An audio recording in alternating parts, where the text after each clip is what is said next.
नमस्कार दोस्तों, एक बार फिर हमारे YouTube चैनल में आप लोगों का हार्दिक स्वागत है। केंद्रीय कर्मचारियों की सैलरी का बढ़ना तो तय है ही, लेकिन 7वें पे कमीशन के बाद कैसे बढ़ेगी केंद्रीय कर्मचारियों की सैलरी, क्या होगा उनके प्रमोशन का फॉर्मूला, तो दोस्तों हम आपको सब डिटेल में बताएंगे। अगर आप हमारे चैनल पर फर्स्ट टाइम विजिट कर रहे हो तो चैनल को लाइक कर दीजिए, सब्सक्राइब कर दीजिए, साथ ही साथ बेल आइकन को भी बजा दीजिए ताकि पेंशन या गवर्नमेंट से संबंधित जितने भी न्यूज़ आते हैं उनकी नोटिफिकेशन आप लोगों के पास तुरंत पहुँच सके। तो करते हैं वीडियो को स्टार्ट बिना किसी देरी के।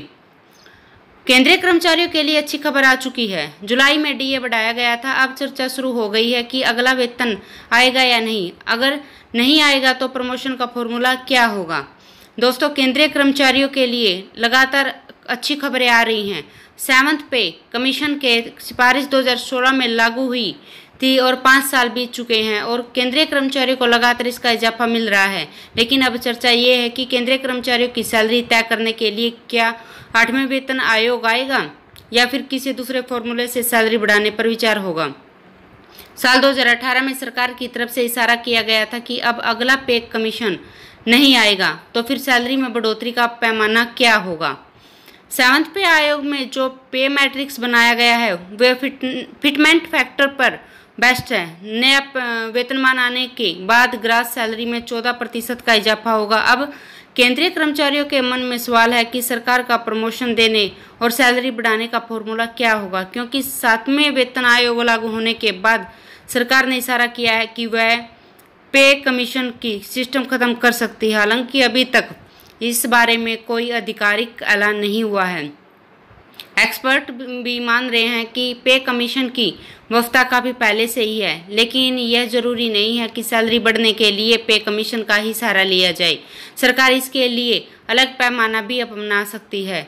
नए पे कमीशन के लिए कोई भी कार्रवाई 2025 में शुरू होगी। 7वें पे कमीशन की सिफारिश में केंद्रीय कर्मचारियों की न्यूनतम सैलरी को 7,000 रुपये से बढ़ाकर 18,000 रुपये किया गया था। 7वें वेतन आयोग से ये भी सिफारिश में कहा गया है कि सरकार को सिर्फ 10 साल में एक ही बार नहीं बल्कि समय समय पर कर्मचारियों की सैलरी को रिवाइज करना चाहिए। जानकारी का मानना है कि अब वक्त है जब वेतन आयोग के लिए अलग फार्मूले पर विचार होना चाहिए।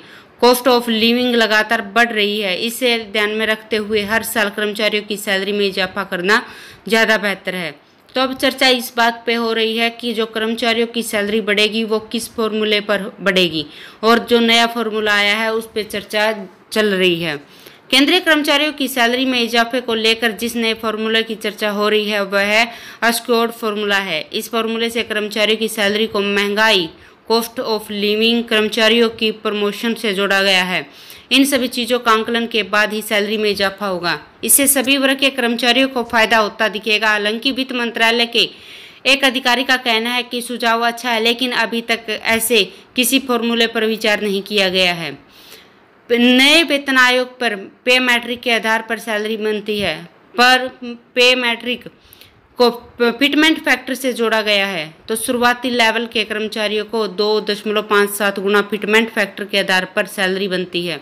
मतलब पे मैट्रिक्स के लेवल 1 पर बेसिक 18,000 रुपये प्रति माह है, वही लेवल 18 पर यह 2.5 लाख रुपये प्रति माह है। यह व्यवस्था 1 जनवरी 2016 से पहले लागू हुई थी। तो दोस्तों, आज के लिए इतना ही। मिलते नेक्स्ट वीडियो में, तब तक के लिए जय हिंद, जय भारत।